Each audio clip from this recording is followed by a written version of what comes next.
Welcome to the Numerology and Astrology for January 24th, 2022. If you add all those numbers together, you get the number 13, and if you add the 1 and the 3 together, you get the number 4. The number 4 is the calm that tries to soothe the savage beasts within. Take time to do nothing. Try to listen to soothing music or take a walk in nature. Remember that time is not there for us to fill it up constantly with something, but to learn to just be and to enjoy the world as it arises and flows within us. What will we remember about this life but those precious moments in time? Those moments when everyone was in the kitchen and cooking together while talking and laughing, or those beautiful moments lost in thought, looking at the ocean, listening to the waves rolling in. I love the number 4 because it reminds me that it is not what we do to survive that gives life meaning, but what we do with the life we are offered. In the calmness of within, we can make sense out of things that try to pull us off our center. When we feel past our own needs and into the true and natural flow of this life, that is where we discover that the bliss comes from those things that are usually small and give us great satisfaction and enjoyment. Cooking for me is a peaceful endeavor. Writing is also soothing and brings a calming sensation that is beyond time and space. Notice what does that for you and allow that place to evolve and grow. Within those spaces are manifestations of our deepest heart and our consciousness combined, and that is always a great gift to this world. And the astrology today. The moon spends its day in Libra, showing us that it is our deepest truth currently to bring a balance that offers and supports our creative self. Later this evening, the moon will go into the penetrating and emotionally complex sign of Scorpio. Then Pluto, Scorpio's ruling planet, will align with Juno, and that will add intensity and bring passionate responses into the mix. I worry a bit about that as we move closer to this Pluto return in the U.S. chart, but things will be what the universe demands, and I stopped trying to control this world as it moves through its lurching shifts that will try to awaken those souls still sleeping and in ignorance. Awake does not mean that life is without problems. Awake just means that we are in the flow of life and will move with that flow with as much clarity as is possible in that moment.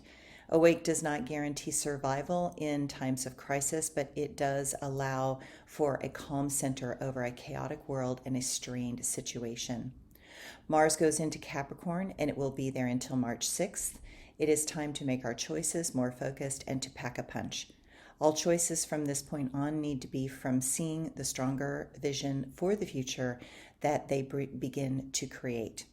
All actions from this point forward are loaded with a punch, and if one is not aware, there are events that will show us where our actions are out of alignment with the stronger flow of life. Today can be frustrating on many levels if one has been rigid and excessive. Those consequences will be loud and long. And my quote for today. Awake does not mean that life is without problems. Awake just means that we are in the flow of life and will move with that flow with as much clarity as is possible in that moment. Awake does not guarantee survival in times of crisis, but it does allow for a calm center over a chaotic world and strained situations. And my blog for today. If it has not yet become clear, we are going to be living with this disease for the rest of our lives, and that is something I am sure none of us ever saw coming or were prepared for.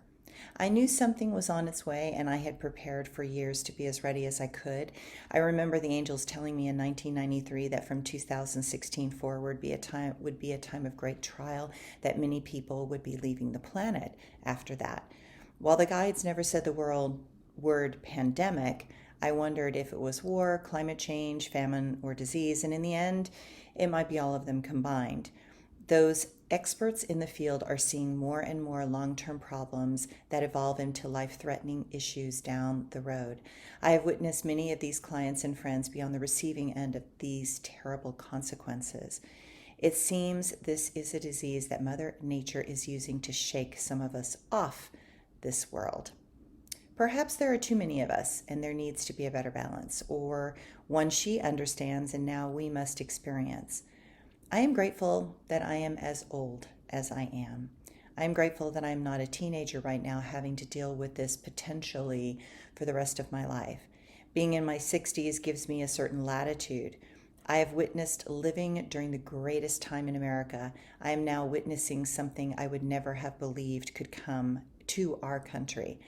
My mother cannot bear seeing the terrible things that she worked, fought, and watched so many die for be destroyed. She says every day, perhaps it is time to go. I understand her view because at 85, most of her friends are gone, and she has been alone a lot for over 2 years. She is limited in her options, and no one wants to expose an 85-year-old to this disease. I try to talk to her every day, but she still lives 15 hours away from me, and going north in the winter is not easy if one is driving towards the edge of Canada. What seems to be expanding in my consciousness is a place that accepts this journey as it arrives and wishes to use the rest of this life in ways that give something back to the world in the form of wisdom and truth. I think we can use this time wisely if we look at it from a fresh perspective. Perhaps art will flourish and we will usher in a new renaissance. Perhaps we will have an explosion of new music, and culturally we will evolve past the shallow television shows that are currently catering to a 17-year-old mentality. Perhaps kids will finally read a book again and expand their vocabulary past memes. Clearly we are being restricted, and it is going to show us what we are about and what we are made of. This is a test to see what we do in this moment in time. And history will watch. Thanks, everyone.